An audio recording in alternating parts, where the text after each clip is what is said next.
سید عالم صلی اللہ علیہ وسلم کے ادب اور آپ کے شہر کے ادب کی بات کرنے لگا ہوں، اس لیے کہ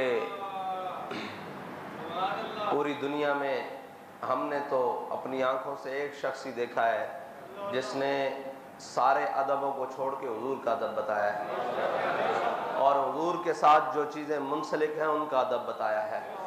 ورنہ ہم نے جہاں بھی دیکھا، جس کو بھی دیکھا، اس نے اپنا ادب ہی بتایا۔ اس نے کہا مینو منو، میری منو۔ بابا جی نے فرمایا نہ انہاں نو منو نہ انہاں دی منو، بس حضور نو منو، اور اسی کے ماننے میں بھلائی ہے۔ اور گزشتہ رات حضور سید عالم صلی اللہ علیہ وسلم کے شہر پاک میں، وہ شہر کہ جس کے بارے میں خواجہ فخر الدین سیالوی فرماتے ہیں کہ باب جبریل کے پہلو میں ذرا دھیرے سے فخر کہتے ہوئے جبریل کو یوں پایا گیا کہ اپنی پلکوں سے در یار پہ دستک دینا اونچی آواز ہوئی، عمر بھر کا سرمایا گیا۔ وہ شہر، اور جس کے بارے میں میرے آقا و مولا صلی اللہ علیہ وسلم نے فرمایا، حضرت جابر بن عبداللہ سے روایت ہے، میرے آقا نے فرمایا مدینہ، شہر مدینہ جو ہے یہ لوہار کی بھٹی کی طرح ہے، یہ میل کچیل کو دور کر دیتی ہے، اور جو پاک آئے اس کو مزید ستھرا اور نکھار دیتی ہے۔ لیکن جن کے دلوں پر مہریں لگی چکی ہو نا، وہ کہتے ہیں بامے جڑے کوڑے تمبے مول مٹھے نہ ہوندے، بامے توڑ مکے لے جائیے، ہاں جی، کوڑے کھو کدی مٹھے نہ ہوندے، بامے سہمنا گڑ پائیے۔ بابا جی حضرت مولانا روم کے حوالے سے ایک بات کرتے تھے کہ حضرت مولانا روم نے فرمایا ہے کہ جو بدبخت ہے نا اس کو نبی کی مجلس بھی فائدہ نہیں دیتی۔ یہ جو ہے نا، یہ بدبختی ان کے دلوں پر لکھ چکی ہے۔ اس کے بدبختی ہونے کی وجہ سے اس کے پیچھے ایک بدبخت ہے جس نے اپنے اقتدار کی خاطر تو پورے پاکستان میں شور ڈالا، اور اپنے اقتدار کی خاطر کہا کہ کانوں میں یہ بھی کہنا ہے کہ ہم نے آزادی لینی ہے۔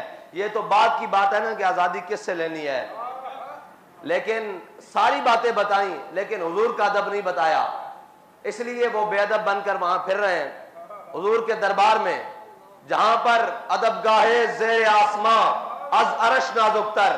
اور حضرت اسید بن حضیر جب حضور سید عالم صلی اللہ علیہ وسلم کی بارگاہ میں آئے نا، تو آگے عیینہ بن حصن بیٹھا ہوا تھا۔ جب عیینہ بن حصن کو دیکھا تو وہ حضور کی طرف ایسے ٹانگیں پھیلا کے بیٹھا ہوا تھا بڑی بے باکی کے ساتھ۔ تو آپ نے فرمایا مجھے اگر حضور کی مجلس کا حیا نہ ہوتا نا تو میں تیرا پیٹ پھاڑ دیتا۔ اور یقین مانے اگر حضور کے شہر کا حیا نہ ہونا تو ان کو 100 جوتے لگائے جائے وہاں پر کہ تم حضور کی بارگاہ میں یہ باتیں کرتے ہو۔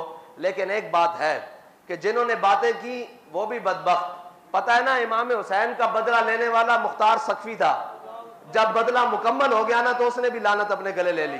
یہ کام بدبختی کرنے والے کون منسلک ہوئے؟ وہ بھی ایک بدبخت کے پیروکار منسلک ہوئے جن سے یہ کام لیا گیا۔ لیکن حضور سید عالم صلی اللہ علیہ وسلم کے دین کے لیے، حضور سید عالم صلی اللہ علیہ وسلم کی عزت و ناموس کے لیے جو بابا جی ہمیں سبق دے کر گئے نا، ہم نے اس سبق کو یاد رکھنا ہے، اور حضور کے شہر کا اور حضور کی ساتھ نسبت رکھنے والی ہر چیز کا ادب کرنا ہے۔ اور ادب گاہے زیر آسماں از عرش نازک تر، اور نفس گم کردہ می آیت جنید و با یزیدی جا۔ بابا جی ترمیم کر کے پڑھتے تھے نفس گم کردہ می آیت ابو بکر و عمر ایجا۔ یہ اتنی نازک بارگاہ ہے جہاں پہ اولیاء صحابہ سارے سانس روک کر بیٹھتے ہیں، تم وہاں پر اپنے بک بکارے لگاؤ، تمہارے لیے اللہ تعالیٰ کا بہت دردناک عذاب ہے۔ اگر تم حضور سید عالم صلی اللہ علیہ وسلم کے اس شہر کے بے حرمتی کرو، اور اس شہر کے اندر اپنے ایک جھوٹے لیڈر کی خاطر، اس کی کیا حیثیت ہے بھائی؟ وہاں تو بڑے بڑے سرور اور تاج والے ایسے سر جھکا کر کھڑے ہیں، تم اس کے لیے باتیں کرتے پھرو۔ اور یہ بھی جو جاتے ہیں یہ اپنی شناخت کے ساتھ نہ جایا کریں، وہاں کوئی شناخت نہیں ہے، وہاں سب حضور کے غلام بن کر جایا کریں۔ جہاں جب یہ وہاں پروٹوکول لیں گے اور یہ ہوں گے تو پھر اللہ تو بڑا غیرت والا ہے نا، وہ سارے پروٹوکول والوں کو بے عزت کر دے گا۔ وہاں پر ہے ہی نہیں، وہاں پر تو بالکل ایسے سانس روک کر، اور وہ دور جہاں جگہ ملے وہاں خاموشی سے کھڑے ہونا ہے، کیونکہ یہ بڑی نازک بارگاہ ہے۔ لا ترفعوا اصواتکم فوق صوت النبی، یہی بات تو حضرت صدیق اکبر نے کہا جیسے حضور کی ظاہری حیات میں ہے اسی طرح حضور کے جانے کے بعد بھی ہے کہ حضور کے سامنے آواز بلند نہیں کرنی. ہمارے علماء نے تو بڑی احتیاط کی ہے. یہ ساری باتیں اس لیے ہیں کہ ہم بتانا چاہتے ہیں کہ حضور سید عالم صلی اللہ علیہ وسلم کے شہر کو آپ عام معاملہ نہ سمجھیں اور اس بات کو کوئی چھوٹی بات نہ سمجھیں. وہ حضور کا دربار ہے. وہاں پہ تو انبیاء اولیاء سانس روک کر ہمتن خاموش بیٹھے ہیں. 70,000 قدسی صبح و شام آ رہے ہیں جن کی خبر کسی کو نہیں ہے. وہ اسی لیے آ رہے ہیں کہ یہ حضور کا دربار ہے. اور یہاں تو سانس اونچی ہونے سے اعمال اکارت ہو جاتے ہیں. یہ وہ جگہ نہیں ہے جہاں پر آپ ایسے بے باکیاں کرتے جاؤ. بہتر ہے کہ تم وہاں جاؤ ہی نہ. بہتر ہے کہ تم وہاں جاؤ ہی نہیں. اگر تمہیں احساس پیدا ہو جائے تو تم تو کبھی تصور ہی نہ کرو کہ ہم اس بارگاہ میں کھڑے کیسے ہوں گے. رکتے ہیں یہیں قدم آ کے اہل نظر کے, اس کوچے سے آگے نہ زماں ہے نہ زمیں ہے. اور ہر ایک کو میسر کہاں تیرے در کی غلامی, اس در کا تو درباں بھی جبریل امی ہے. یہ کوئی عام بات نہیں ہے اور بڑی خطرناک بات ہے. اتنی بے باکیاں اچھی نہیں ہیں. اتنی بے باکیاں اچھی نہیں ہیں. یہ نہ ہو کہ اللہ کا قہر اور اللہ کا جناب جلال وہ جوش میں آ جائے اور تم سب کو بھسم کر کے رکھ دے. تم وہاں جا کر کسی لیڈر کی بات نہ کیا کرو. ہمارے بابا جی نے تو ہمیں نام بھی دو دیا ہے. حضور کا ذکر ہو تو ہم نعرہ وہ بلند کرتے ہیں کہ لبیک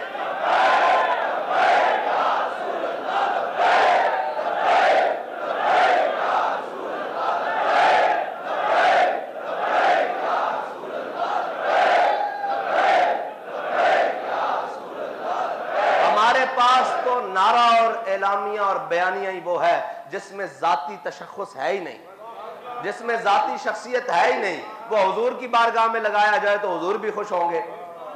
اور اگر تم وہاں کھڑے ہو کر کہے گو کہ اب آئے گا عمران تو پھر تو یہ بری بات ہے نا. یہ تو قبول ہی نہیں ہے. ادھر وہ کوئی آ کے کہے کہ اب شیر آیا, ہم تو کہتے ہیں نہیں حضور کا دین آیا. ہم تو یہ کہتے ہیں کہ تاجدار ختم نبوت. اور دوسری بات, وہ جو وزیر اعظم بن گیا ہے اس کو پھر ایک دفعہ کہتا ہوں کہ یہ ذلت ایسے نہیں ہو رہی. یہ ذلت اس وجہ سے ہو رہی ہے کہ تم کہہ کے گئے ہو کہ میں اس ملعون کے ساتھ مل کر کام کروں گا. تو دیکھ لو سین نبوی میں تمہاری ذلت ہو رہی ہے. وہاں پہ تو چور کو بھی چور نہیں کہا جاتا. وہ تو اعلیٰ حضرت نے فرمایا چور حاکم سے چھپا کرتے ہیں یا اس کے خلاف, تیرے دامن میں چھپے چور انوکھا تیرا. وہاں تو چوروں کو پناہ ملتی ہے, گناہگاروں کو, کیونکہ میرے آقا نے فرمایا شفاعتی لأہل الکبائر, میری شفاعت تو ہے ہی بڑے گناہ والوں کے لیے ہے, بڑے گناہگاروں کے لیے ہے, بڑے غداروں کے لیے نہیں ہے. تو گناہگار بن کر جاؤ نا, غداری تو نہ کرو حضور کے ساتھ. اگر غداری کرو گے تو پھر تم کیا, تمہاری حیثیت کیا. یہاں ابو جہل کو اللہ نے بچوں سے مروا دیا تھا. یہاں تو جناب وہ اگر حضور کے دامن سے وابستہ ہو جاؤ گے تو حبشی غلام ہو, کالا ہو, ناک بھی چپٹی ہو, بلال حبشی ہو, وہ کعبے کی چھت پر جاتا ہے. اور اگر سکا چاچا بھی ہو تو قرآن کہہ دیتا ہے تبت یدا ابی لہب وتب. یہ وہ بڑی نازک بارگاہ ہے, بہت نازک بارگاہ ہے. اس کے اندر کوئی ایسی بات نہیں چلتی. اللہ تعالیٰ مجھے اور آپ کو حضور کا ادب نصیب فرمائے, اور اگر کوئی وہاں چلا جائے تو اس کو باادب حاضری نصیب فرمائے. بس اسی ڈر سے کہ ادب گاہیز زیر آسماں از عرش نازک تر اور نفس گم کردہ می آیت جنید با یزیدی جا. علامہ اقبال نے تو پھر بات ہی ختم کر دی, کہتا ہے خاک طیبہ از دو عالم خوش ترست. کہتے تم حضور کے دربار کی بات کر رہے ہو, ہمیں تو جو طیبہ کی خاک ہے وہ پورے دو عالم سے بہتر ہے, ہر چیز سے بہتر ہے. خاک طیبہ از دو عالم خوش ترست, اے خون کے شہرے کے آ جا دل برست.